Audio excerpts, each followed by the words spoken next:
जी hello दोस्तों, मैं हूं कमर शीमा। और दोस्तों, जैसा कि आप देख रहे हैं, मेरे साथ मौजूद हैं प्रोफेसर डॉक्टर मुक्तदर खान साहब। डॉक्टर साहब, सबसे पहले तो आपके बहुत का बहुत शुक्रिया सर। बस thank you very much Qamar साहब, और आपके सुनने वालों को मेरा सलाम, मेरा नमस्ते, सत श्री अकाल, वनक्कम और नमस्कार। बहुत शुक्रिया डॉक्टर साहब। धूम मच गई है इंडिया के अंदर। वो कह रहे हैं कि जो भारत के वजीर आजम है नरेंद्र मोदी साहब, और भारत का जो फॉरेन ऑफिस है, उन्होंने कहा है कि जी आप अफ्रीका को एज ए वन ब्लॉक जो है वो G20 में लें।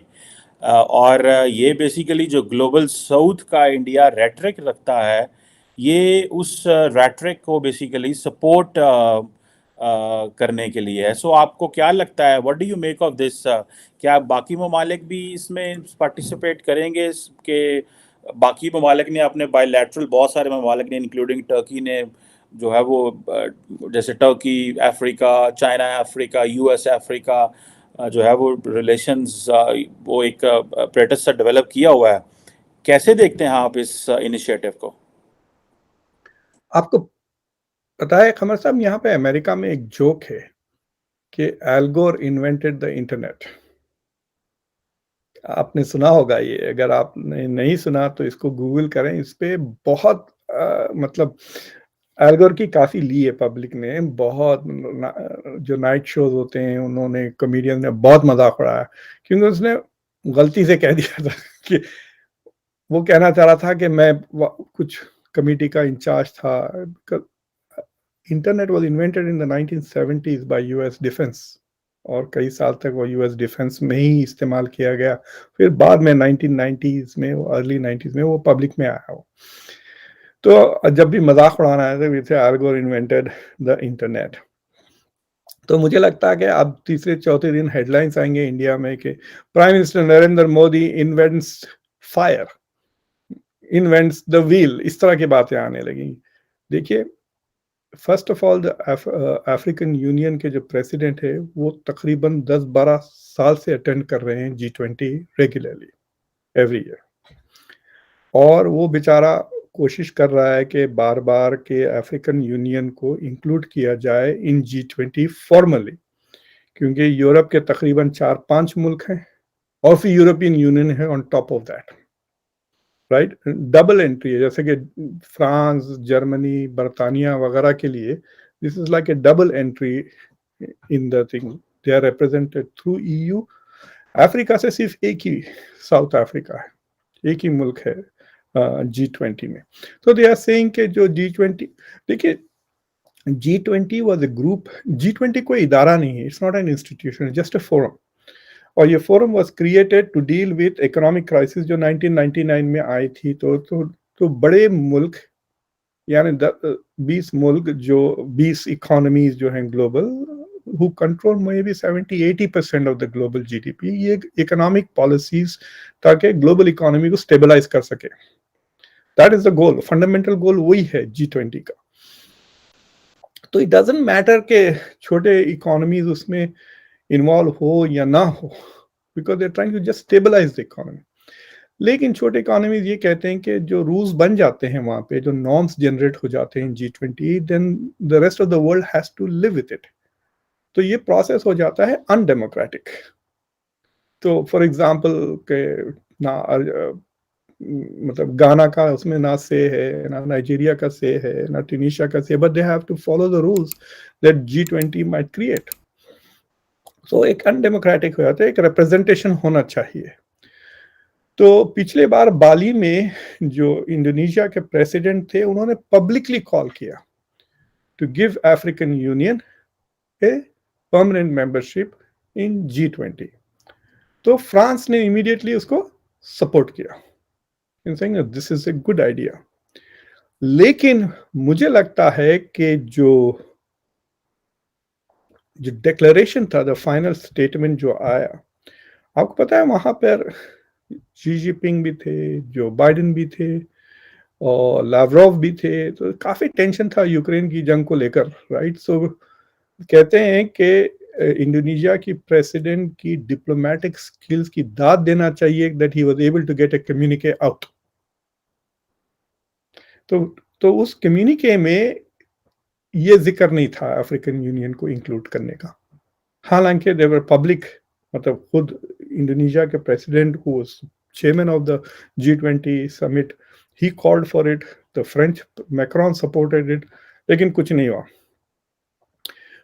उसके बाद चाइना सपोर्टेड इट कि yes we will support African Union की मेंबरशिप इन G20। फिर जापान ने भी किया। और जब अफ्रीका समिट हुआ यहाँ पर, तो जब इनफैक्ट मैंने जो अफ्रीका समिट की समरी की है, तो जो लोग कॉन्वर्सेशंस के सब्सक्राइबर्स हैं और नहीं भी है, प्लीज सब्सक्राइब करें और देखे जाके। तो उसमें आई थिंक मैंने बाइडेन का वीडियो भी लगाया जिसमें ही called for creating permanent membership for African union in G20 का मेंबर बनाया ताकि रिप्रेजेंटेशन हो।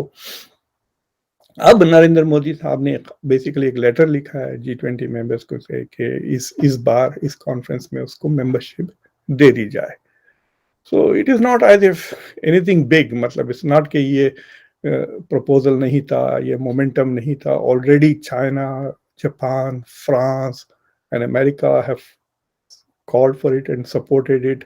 अब इंडिया आ रहा है। मुझे लगता है कि सम कंट्री ने ऑब्जेक्ट किया और उस वास्ते वो इंडोनेशिया के कम्युनिके में नहीं था। सो it is a very strange thing कि आप एक पूरे कॉन्टिनेंट को एक्सक्लूड कर रहे हैं। और जो अफ्रीका का अब करंट जीडीपी है, it is little less than India. So या तो इट इज अफ्रीका इज या तो द 6th या 7th biggest economy, definitely bigger than Turkey, definitely bigger than south Africa. यानी पूरा अफ्रीका, साउथ अफ्रीका अगर जा सकता है तो why not the whole of Africa. मेरा अफ्रीका इज $2.46 ट्रिलियन की इकोनॉमी है। 3.4। अच्छा, मैं चेक। हाँ, $3.4 ट्रिलियन इकोनॉमी है अफ्रीका की। So it deserves to be there as Africa. But but एक बात मैं बताऊं आपको, जितने ऑर्गेनाइजेशन जितने बड़े होते जाते हैं, it will become less effective. तो उसने ये होगा कि अमेरिका जैसे मुल्क will then shift the real agenda to G7। G20 फिर वो UN जनरल असेंबली की तरह हो जाएगा, आके तकरीरें करें और फिर चले जाएं। देखिए अब इंडिया में क्या होता है, let us see what kind of a communique comes out. आपने तो देखा फॉरेन मिनिस्टर्स की तो फ्लॉप हो गई ना G20 की मीटिंग। There was no communique, there was no common sharing understanding. India का एक एजेंडा था, वेस्ट ने आके पूरा का पूरा खाली यूक्रेन यूक्रेन यूक्रेन कर डाला। और फिर इस बार भी सितंबर में विल सी व्हाट हैपेंस। तो it's going to be all Ukraine अगर जंग खत्म नहीं हुई तो। सो क्या अफ्रीका, क्या ग्लोबल साउथ का agenda, I don't no. Will see कि अमेरिका का क्या मूड है। अब प्राइम मिनिस्टर मोदी यहाँ आ रहे हैं, will they raise the issue of Ukraine उतना ज्यादा, या बिल्कुल ही नहीं रेज करेंगे यूक्रेन रशिया का। बट G20 में तो दे विल कम, ये कनाडा ये वो सब तो रेज जरूर करेंगे। बर्तानिया भी G20 में they will want a statement condemning Russia अगर जंग फिर भी चल रही है ना। इनफैक्ट मेरे को बदमाशी सूझ रही है, तो मैं एक आइडिया देना चाह रहा हूँ कि रशिया को निकाल दें और उसकी जगह अफ्रीका को डाल दें G20 में। नहीं, दिस इज नॉट पॉसिबल। ये तो वाकई बदमाशी आपने की है। मैं निकाले क्यों नहीं, सिक्योरिटी काउंसिल से निकालने की बात हो रही है, तो ये क्या राइट। G20 फ्रॉम G7 से तो चाइना से को नहीं बुलाया। देखिए अब G7 में China was not invited. Russia की नहीं, तो हैसियत ही नहीं है G7 के लिए करीब भी आने के लिए।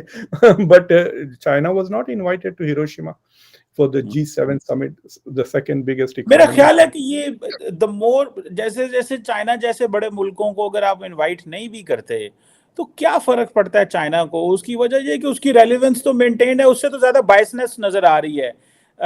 मेरा ख्याल है इससे तो ज्यादा अच्छा अंदर बुला के बैठ के बात की जाए तो ज्यादा नॉर्मल लगेगा, रादर के बस कहें जी। एजेंडा हाँ? एजेंडा डिस्टॉर्ट हो जाता है ना।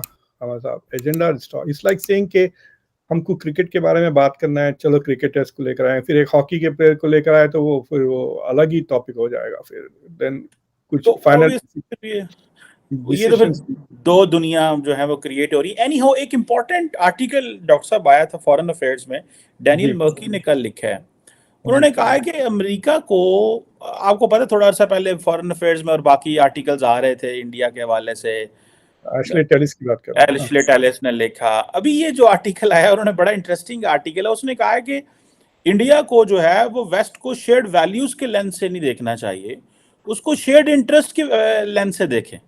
सो ये नहीं हो सकता कि अमेरिका के जो शेयर्ड वैल्यूज का जो फ्रेमवर्क है या जो टेम्पलेट है वो इंडिया पे फिट आए। जो इंडिया पे टेम्पलेट फिल आता है वो शेयर्ड इंटरेस्ट है। सो इसको, what I was getting out of all this was कि इट मींस के, so India basically, in other words he was saying कि India is not a democracy, India is not a country जहाँ पे हम वो values की बात कर सकें। हाँ, जैसे the American have shared interest with the monarchs and many other countries, so इनके साथ भी बस रखें। सो ये फॉरेन अफेयर्स में छपा, मैंने इसको रीट्वीट भी किया। So what do you make of this sir? ये जो सोच है, ये थॉट है कि इंडिया को जैसा है वैसे ही लो, रादर के उसको तब्दील करने की कोशिश करो, ये भी एक सेल्फ डिफीटिंग पर्सपेक्टिव है। आप इसको कैसे देखते हैं? इट मीन्स के India is too important to ask him, and particularly looking doctor Jaishankar जिस तरह असर्ट कर रहे हैं, एग्रेसिव बात कर रहे हैं। So what do you make of this, sir, as well? Before Modi is going to Washington. अब मुझे ना जयशंकर के बारे में इतना हम बात करते हैं कि I think I can realise what he would say. तो मैं कोशिश करता हूं कि मैं जयशंकर को चैनलाइज करूं। Maybe Dan Markey is talking about America not being democracy and not India. तो India is not just a democracy, India तो डेमोक्रेसी की अम्मा है, right? We are the mother of democracy, right? हमारे prime minister कह रहे हैं कि महाभारत के जमाने में इंडिया में डेमोक्रेसी थी, तो डेमोक्रेसी हमने पैदा की है। तो अमेरिका तो चेपी से शोभा कल का मुल्क है। तो ये जो so maybe America is not democratic. देखिए, ये शेयर्ड वैल्यूज की जो बात होती है ना, इस फुजुल बकवास है। मुसलमानों की क्या शेयर्ड वैल्यूज नहीं है 50 मुल्कों के बीच में? ईद तो मनाते हैं, रमजान में रोजे रखते हैं, क्या कॉमन इंटरेस्ट है? Are they working together? No, it is the interest which make people come together, not values. तो ये जो अमेरिका कहता है कि इसराइल के साथ कॉमन वैल्यूज हैं, शेयर्ड वैल्यूज, तो मैं ये हमेशा देखता था कि अगर शेयर्ड वैल्यूज हैं तो भाई इजरायली लॉबी ये hundreds of millions of dollars क्यों खर्च करती है अमेरिका में लॉबिंग पर, राइट? अगर वैल्यूज आपके शेयर्ड हैं तो मेरे को आपके पॉलिटिशियंस को खरीदने की क्या जरूरत है? इलेक्शंस में 100 मिलियन से ज्यादा एपैक खर्च करता है एवरी ईयर, फिर दूसरे लोग इतने लिटरली कई कई मिलियंस ऑफ डॉलर्स, आप जाके देख लें, बाइडन का जाके OpenSecrets.org में जाके देखें कितने पैसे मिले हैं उनको from the Israeli lobby, it will be in front of you. फिर ये जो बोलने की बातें, ये पब्लिक को बेवकूफ बनाने के, जो एवरेज सिटीजन होता है जिसके पास ज्यादा वक्त नहीं होता है ना ये चीजें पे अटेंशन करने के, वो कहते हैं values, shared values, shared values. India ने कभी अमेरिका को कहा कि भाई आपकी डेमोक्रेसी वीक हो रही है, आप माइनॉरिटीज, भाई काले बच्चों के हाथ में सेलफोन है, उसको गोली मार डालते हैं, राइट? यहाँ पे तो it's like a civil war, police मारे जा रही है, मारे जा रही है कालों को और अफ्रीकन अमेरिकन को। तो इंडिया नेवर सेड के हम आपके पास से प्रेडेटर्स नहीं लेंगे जब तक कि आप आपका ह्यूमन राइट सिचुएशन इंप्रूव करें। आपकी आधी कौम यानी सारे रिपब्लिकन्स कह रहे हैं कि इलेक्शंस आर रिग्ड।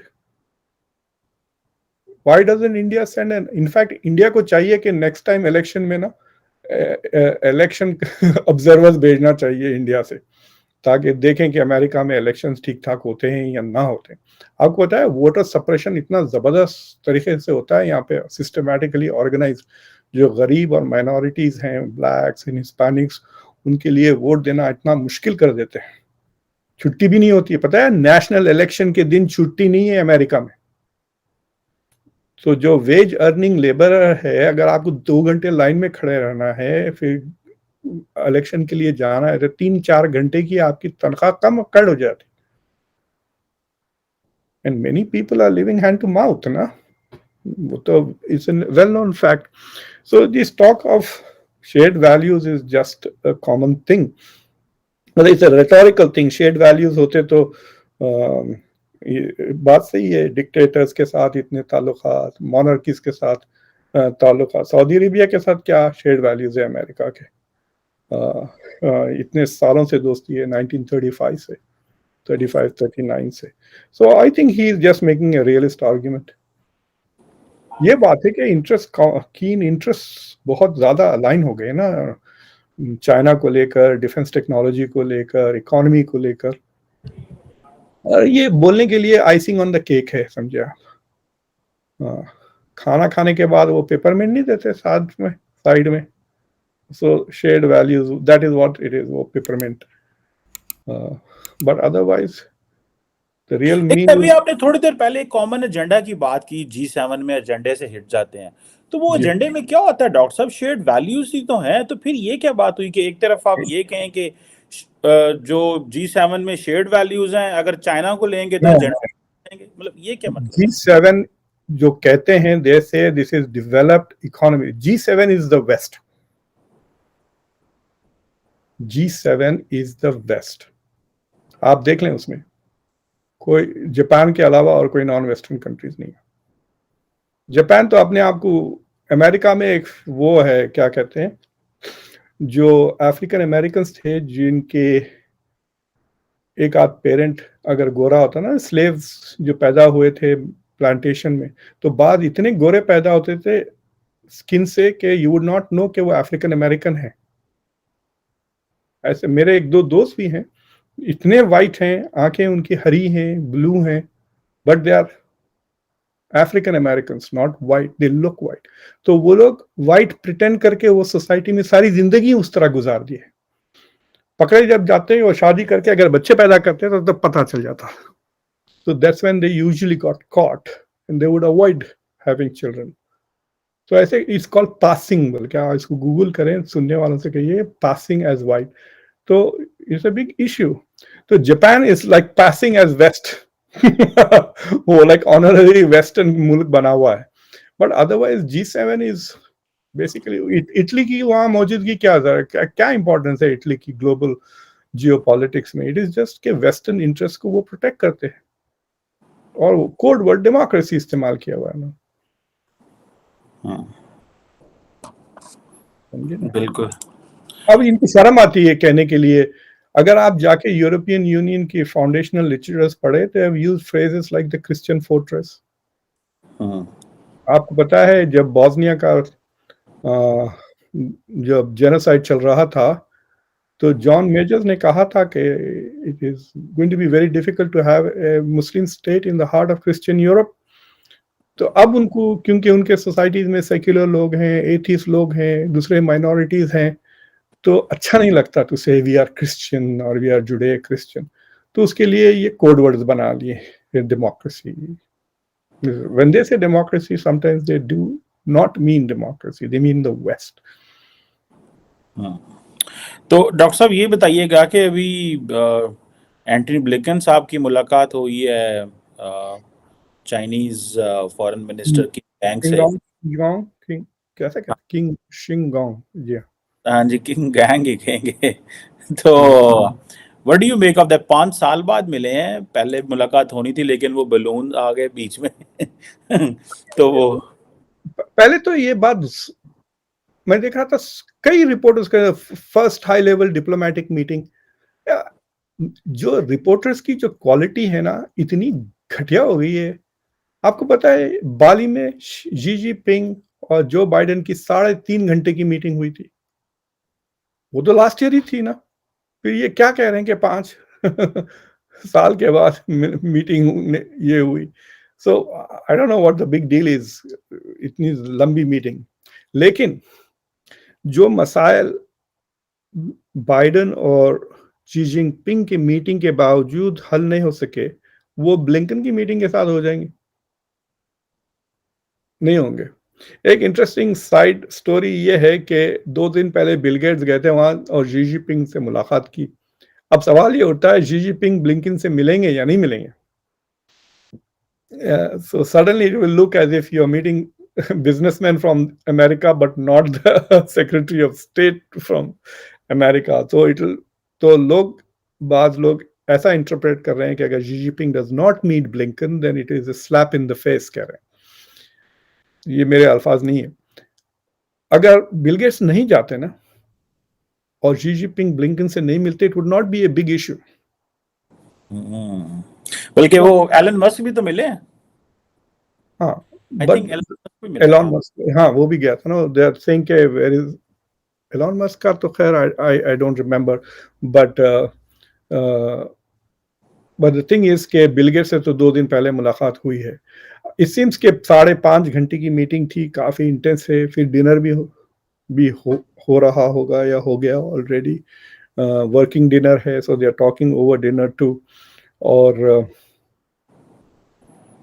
एंड किसी चीज पे अग्रीमेंट तो नहीं हुआ है, जैसे they only agreed on trying to reduce ये जो नेगेटिव स्पाइरल है ना, ताल्लुकात में जो टेंशन बढ़ते जा रहा है, उस टेंशन को रोकना, मतलब हालात को और बुरे होने से पहले।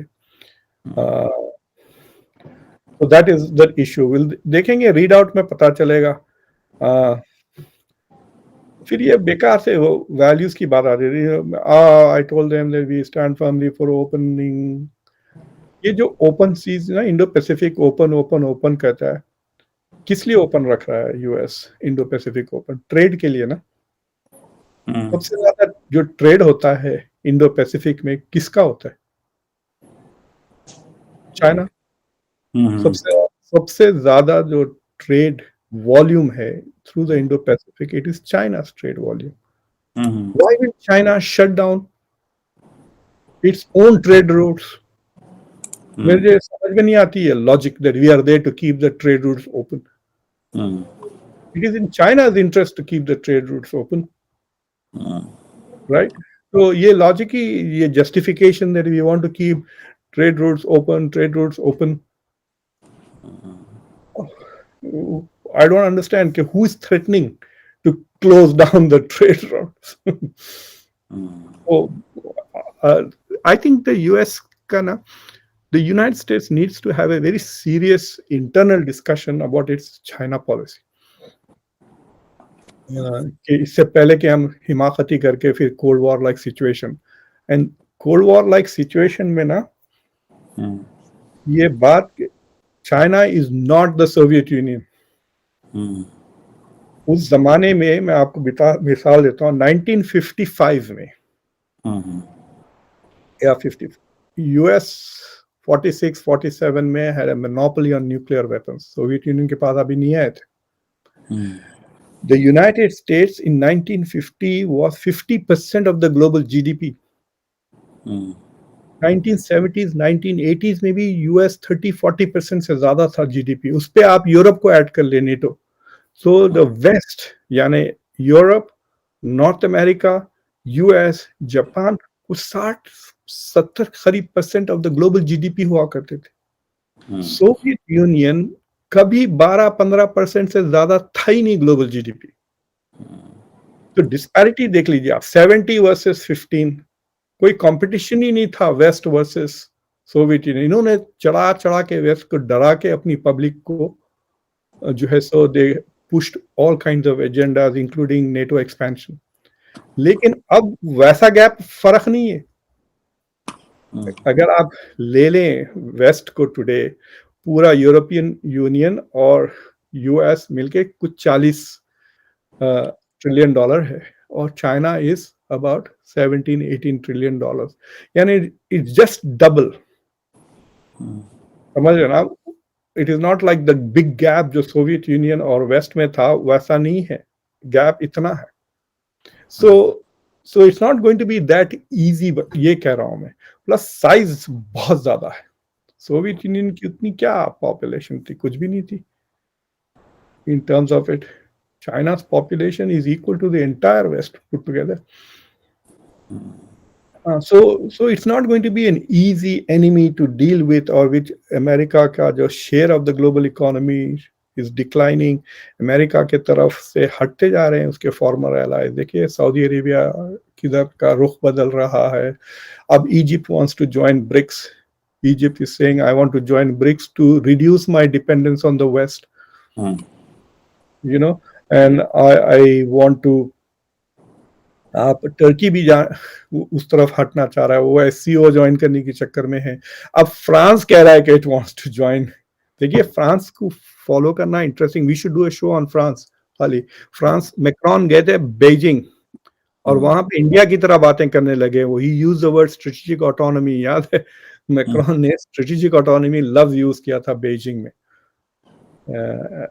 एंड अब वो कह रहा है कि I want to join BRICS. BRICS का whole purpose, one of the big purposes of BRIC is de dollarisation.